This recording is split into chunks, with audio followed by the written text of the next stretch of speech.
Part 20. Other half-opened eyes were twitching erratically back and forth. They were the only visible evidence that Lieutenant Gorman was still alive. It was an improvement of sorts, one step further from complete paralysis.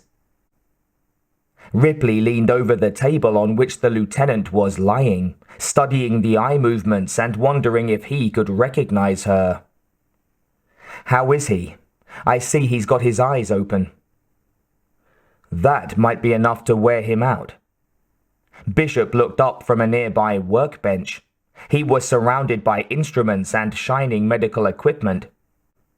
The light of the single high-intensity lamp he was working with threw his features into sharp relief, giving his face a macabre cast. "Is he in pain?" "Not according to his bio readouts. They're hardly conclusive, of course. I'm sure he'll let us know as soon as he regains the use of his larynx. By the way, I've isolated the poison. Interesting stuff. It's a muscle-specific neurotoxin. Affects only the non-vital parts of the system. Leaves respiratory and circulatory functions unimpaired. I wonder if the creatures instinctively adjust the dosage for different kinds of potential hosts. I'll ask one the first chance I get." As she stared, one eyelid rose all the way before fluttering back down again. Either that was an involuntary twitch, or else he winked at me. "Is he getting better?" Bishop nodded. "The toxin seems to be metabolizing. It's powerful, but the body appears capable of breaking it down. It's starting to show up in his urine. Amazing mechanism, the human body. Adaptable. If he continues to flush the poison at a constant rate, he should wake up soon." "Let me get this straight. The aliens paralyzed the colonists they didn't kill, carried them over to the processing station and cocooned them to serve as hosts for more of those." She pointed into the back room where the stasis cylinders held the remaining facehugger specimens. "Which would mean lots of parasites, right? One for each colonist. Over 100 at least, assuming a mortality rate during the final fight of about a third." "Yes, that follows." Bishop readily agreed. "But these things, the parasitic facehugger form, come from eggs. So where are all the eggs coming from? When the guy who first found the alien ship reported back to us, he said there were a lot of eggs inside, but he never said how many, and nobody else ever went in after him to look. And not all those eggs may have been viable. The thing is, judging from the way the colony here was overwhelmed, I don't think the first aliens had time to haul eggs back from the ship to here. That means they had to come from somewhere else. That is the question of the hour." Bishop swiveled his chair to face her. "I have been pondering it ceaselessly since the true nature of the disaster here became apparent to us." "Well, any ideas? Bright or otherwise?" "Without additional solid evidence, it is nothing more than a superstition." "Go ahead and suppose, then." "We could assume a parallel to certain insect forms who have a hive-like organization. An ant or termite colony, for example, is ruled by a single female, a queen, who is the source of new eggs." Ripley frowned. Interstellar navigation to entomology was a mental jump she wasn't prepared to make. "Don't insect queens come from eggs also?" The synthetic nodded. "Absolutely." "What if there was no queen egg aboard the ship that brought these things here?" "There's no such thing in a social insect society as a queen egg, until the workers decide to create one. Ants, bees, termites all employ essentially the same method. They select an ordinary egg and feed the pupa developing inside a special food high in certain nutrients. Among bees, for example, it is called royal jelly. The chemicals in the jelly act to change the composition of the maturing pupa so that what eventually emerges is an adult queen and not another worker. Theoretically, any egg can be used to hatch a queen. Why the insects choose the particular egg they do is something we still do not know. You're saying that one of those things lays all the eggs. Well, not exactly like one we're familiar with, only if the insect analogy holds up. Assuming it does, there could be other similarities. An alien queen analogous to an ant or a termite queen would be much larger physically than the aliens we have so far encountered. A termite queen's abdomen is so bloated with eggs that she can't move by herself at all. She is fed and tended by workers, mated to drones, and defended by highly specialized warriors. She is also quite harmless. On the other hand, a queen bee is far more dangerous than any worker bee because she can sting many times. She is the center of their lives, quite literally the mother of their society. In one respect at least, we are fortunate that the analogy does not hold up.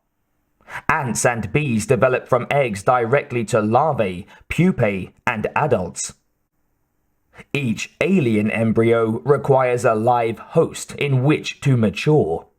Otherwise, Acheron would be covered with them by now. Funny, but that doesn't reassure me a whole lot. These things are a lot bigger than any ant or termite. Could they be intelligent? Could this hypothetical queen? That's something we never could decide on back on the Nostromo. We were too busy trying to keep from getting killed. Not much time for speculation. It's hard to say. Bishop looked thoughtful. But there is one thing worth considering, though. What's that? It may have been nothing more than blind instinct, attraction to the heat or whatever, but she did choose, assuming she exists, to incubate her eggs in the one spot in the colony where we couldn't destroy her without destroying ourselves. Beneath the heat exchangers at the processing plant. If that site was chosen from instinct, it means they may be no brighter than your average termite. If, on the other hand, it was selected on the basis of intelligence, well, then I think we're in very deep trouble indeed. That's if there's any reality to these superstitions at all. Despite the distance involved, the eggs the aliens hatched from might have been brought here by the first ones to emerge. There might be no queen involved at all, no complex alien society. Whether by intelligence or instinct, though, we have seen that they cooperate. That's something we don't have to speculate on. We've seen them in action. Ripley stood there and considered the ramifications of Bishop's analysis. None of them were encouraging, nor had she expected any to be. She nodded towards the stasis cylinders. I want those specimens destroyed as soon as you're done with them. You understand? The android glanced towards the two live facehuggers, pulsing malevolently in their tubular prisons. He looked unhappy. Mr. Burke gave instructions that they were to be kept alive in stasis for return to the company laboratories. He was very specific. The wonder of it was that she went for the intercom instead of the nearest weapon. Burke! A faint whisper of static failed to mar his reply. Yes, that's you, isn't it, Ripley? You bet it's me. Where are you? Scavenging while there's still time. I thought I might learn something on my own, since I just seem to be in everybody's way up there. Meet me in the lab. Now? But I'm still... Now! She closed the connection and glared at the inoffensive bishop. You, come with me. Obediently, he put his work aside and rose to follow her. That was all she was after, to make sure he'd obey an order if she gave it. It meant he wasn't completely under Burke's sway, company machine or no company machine. Never mind, forget it.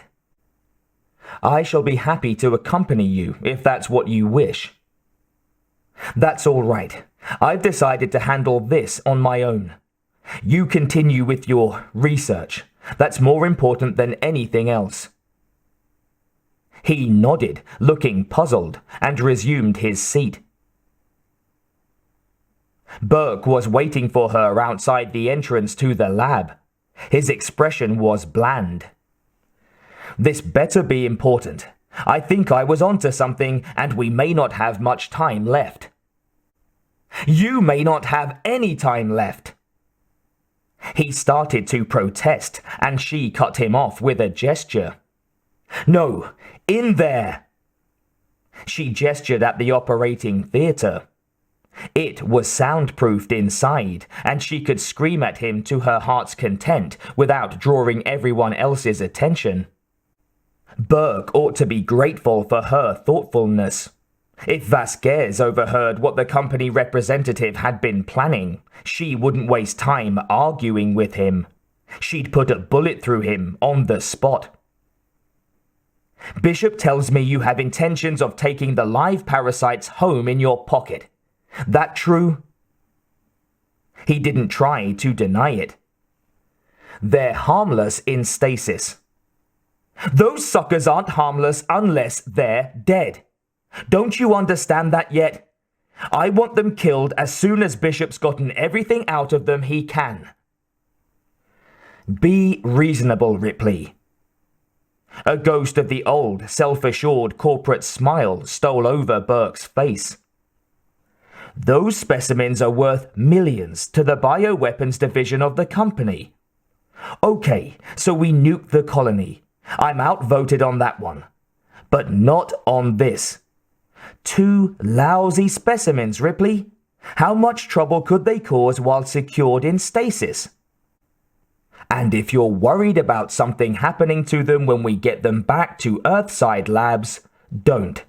We have people who know how to handle things like these.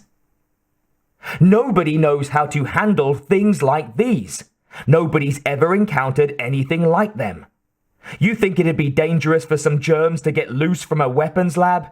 Try to imagine what would happen if just one of those parasites got loose in a major city, with thousands of kilometers of sewers and pipes and glass fiber channels to hide in.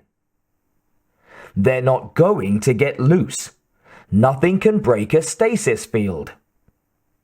No sale, Burke. There's too much we don't know about these monsters. It's too risky. Come on, I know you're smarter than this. He was trying to mollify and persuade her at the same time. If we play it right, we can both come out of this heroes. Set up for life. Is that the way you really see it? She eyed him askance.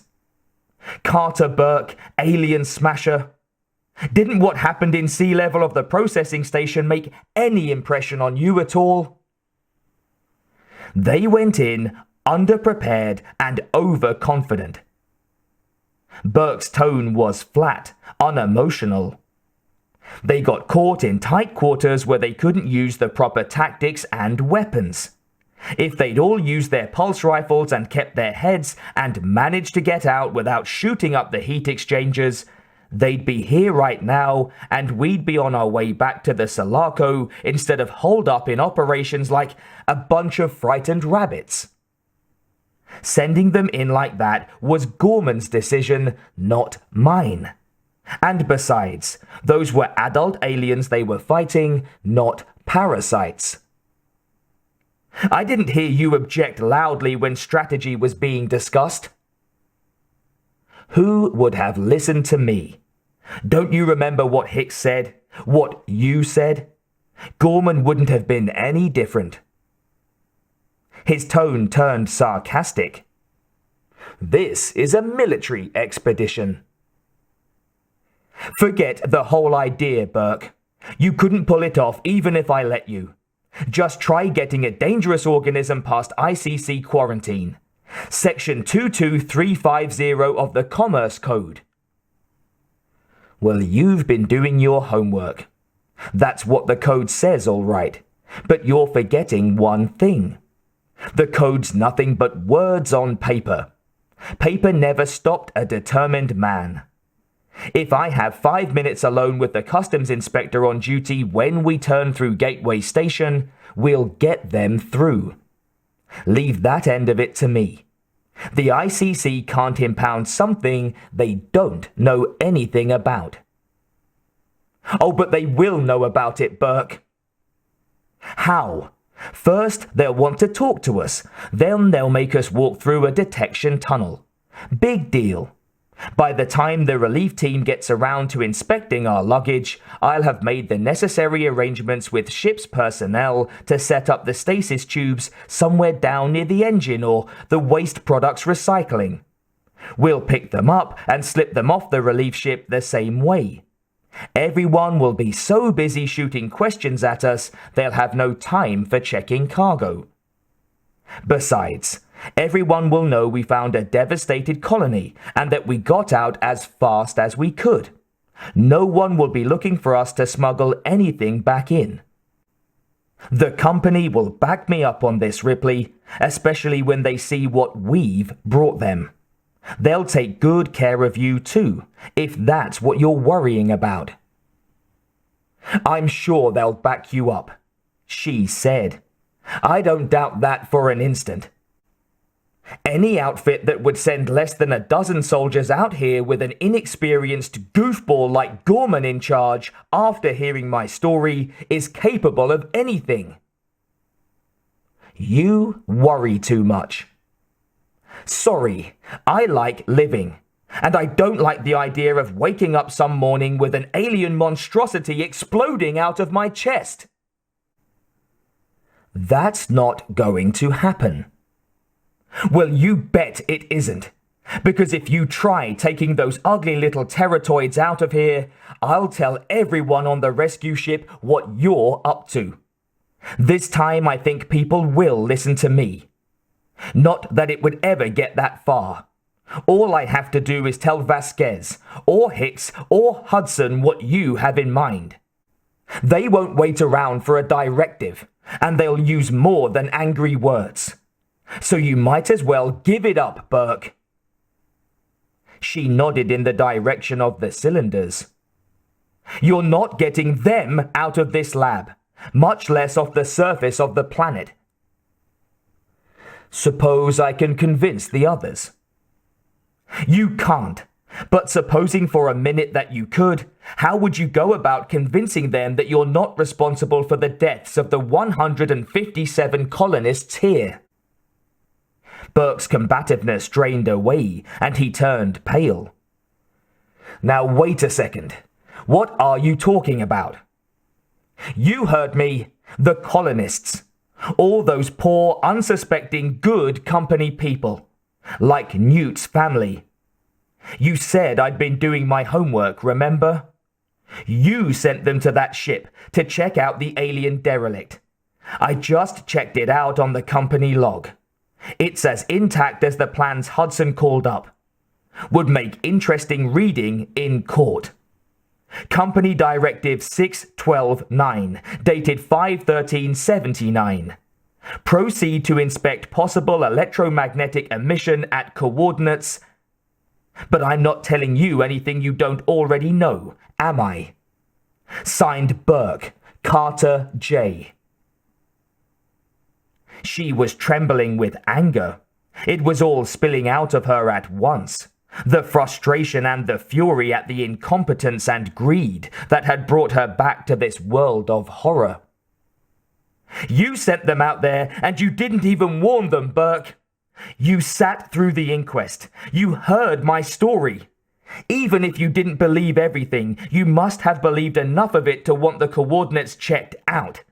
You must have thought there was something in it, or you wouldn't have gone to the trouble of having anyone go out there to look around. Out to the alien ship. You might not have believed, but you suspected. You wondered. Fine, have it checked out, but checked out carefully by a fully equipped team, not some independent prospector. And warn them of what you suspected. Why didn't you warn them, Burke? Warn them about what? He protested.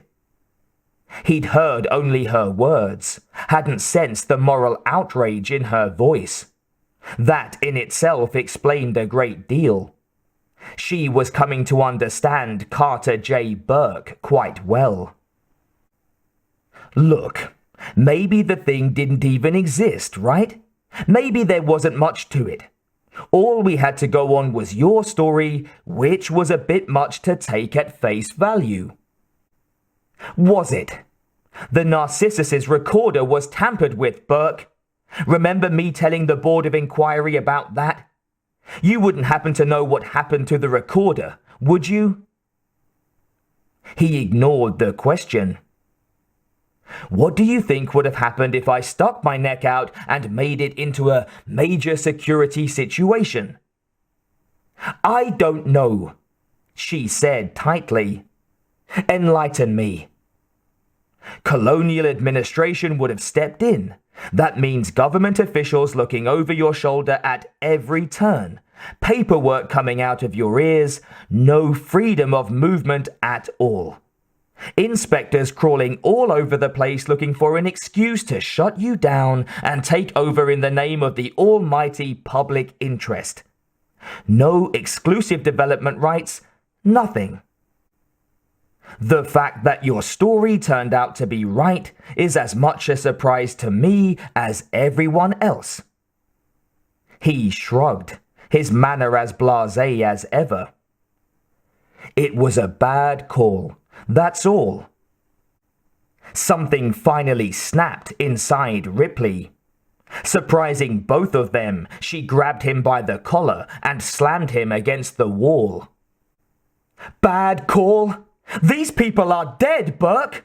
157 of them, less one kid. All dead because of your bad call. That's not counting Apone and the others torn apart or paralyzed over there. She jerked her head in the direction of the processing station. Well, they're gonna nail your hide to the shed, and I'll be standing there to help pass out the nails when they do. That's assuming your bad call lets any of us get off this chunk of gravel alive. Think about that for a while. She stepped away from him, shaking with anger. At least the aliens' motivations were comprehensible. Burke straightened his back and his shirt, pity in his voice. You just can't see the big picture, can you? Your worldview is restricted exclusively to the here and now. You've no interest in what your life could be like tomorrow. Not if it includes you, I don't. I expected more of you, Ripley. I thought you would be smarter than this. I thought I'd be able to count on you when the time came to make the critical decisions. Another bad call on your part, Burke. I'm sorry to disappoint you. She spun on her heel and abandoned the observation room, the door closing behind her. Burke followed her with his eyes, his mind a whirl of options. Breathing hard, she strode towards operations as the alarm began to sound. It helped to take her mind off the confrontation with Burke. She broke into a run.